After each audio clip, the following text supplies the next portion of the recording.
One, two, three, check. Magandang araw sa ating lahat. Magandang araw po mga ka-YouTubers, kung sino man po makakapanood nito. After 35 days. After 35 days, pangatlong balik na namin dito sa Pag-ibig, Iloilo. Wala kasi kaming natatanggap na text. Kaya pumunta na naman kami.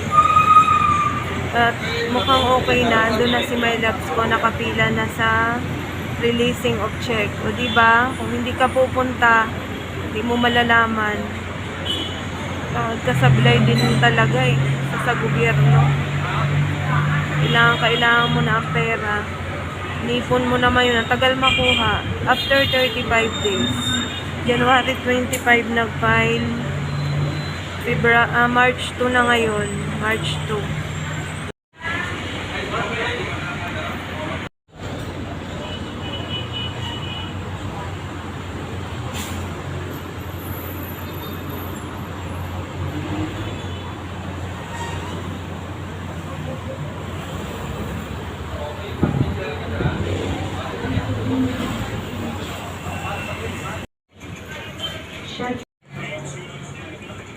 Teka, sulang ko ikaw naman.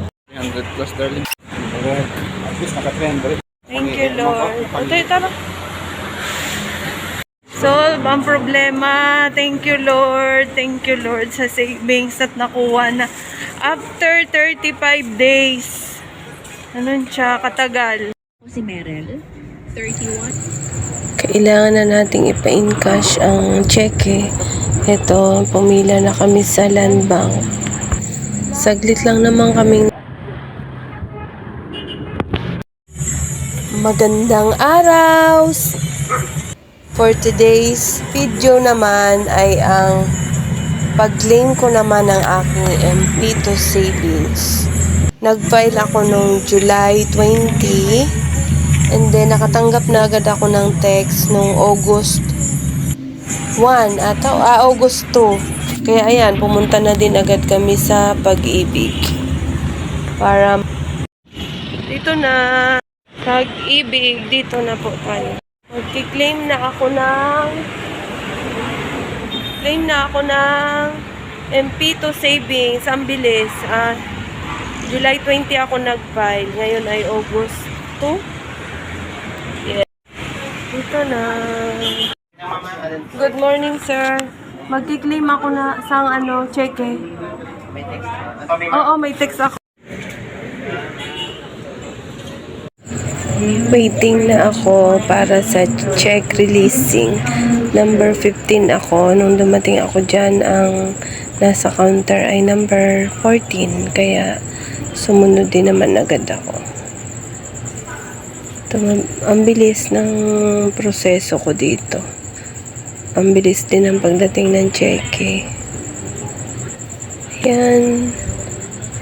Okay naman. Ang tinubo niya ay 22,000. Okay na dayon. Dasig. Oo. Thank you, Lord. Thank you. Nagsweldo ako sa MP. Balik ako. Ma-apply ako MP2. Diwat. Sumahod ako ng MP2, mag-a-apply na uli ako ng bagong MP2 savings. Kahit 500 lang kada buwan. Ito po ang form. Pasok tayo dito. At least 5.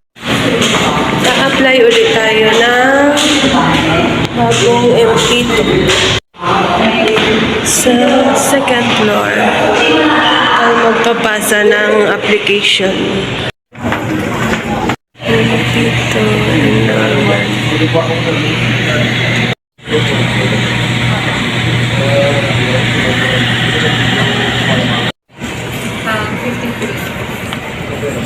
Ayan, dahil self-employed ako, kailangan kong maghulog ng advance na 1 year, 200 pesos times 12 months. 2-4 kailangan ko magbayad para lang ma-approve ako ng MP2 savings. Hindi ko siya pwedeng i-apply ngayon dahil ngayon lang ako bayad. August, dapat bayaran ko ang August 2023 to August 2024 na contribution para ma-approve ako sa MP2.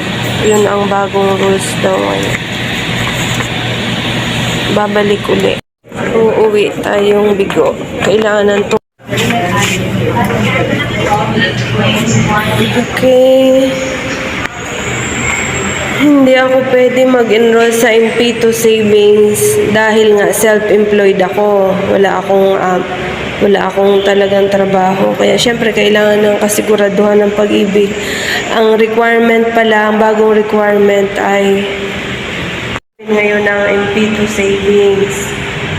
Dahil nga self-employed ako, kailangan daw tumupad ako sa bagong requirement ng MP2 savings bilang self-employed. Kailangan kong hulugan ng advance ang pag-ibig contribution ko, ang MP1.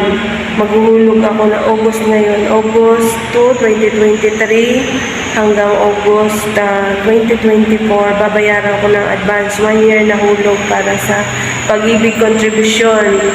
At least 200 ang isang buwan ang minimum times 12 to 4. Yun ang kailangan ko daw bayaran para ma-approve ang MP2 savings. Balik tayo kay Darling, nagbago na ang requirements. Hindi ako pwede hindi pwede go. Ako ba rin pwede? Ang penalty, pare-parehasa lang. Ang pag-ibig. Kailangan natin mag-produce ng 2,400 para sa advance sa pag-ibig 1. Babalik tayo. Papapalit muna tayo ng cheque.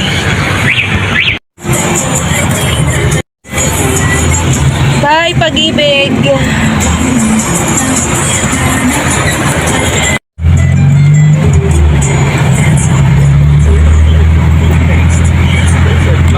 Right. Mapa-encash tayo sa land.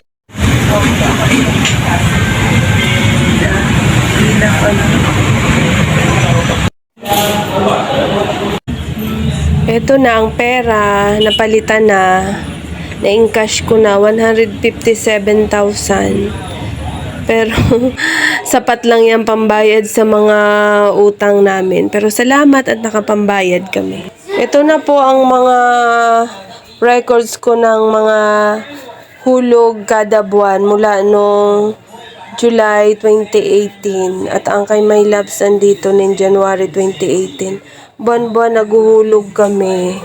Depende kung magkano ang budget. Kasabay din ang paghulog sa MP1 na 500 pesos a month. Ayan, kaya nakaipon kami ng pera sa MP2 savings. Pero ipinambayad lang naman namin dahil nga nung nagka-pandemya, ang laki ng mga naging utang, nag-negative sa negosyo, sa tindahan. Pero maraming salamat dahil doon ay nakapambayad kami ng mga kautangan at nakapag-tour pa din kami sa Mindanao at nakapag-share ako sa birthday ng nanay ko, ni mamay, at nabigyan ko ng 20,000 ang kapatid ko pambili ng sa pangisda niya. Thank you!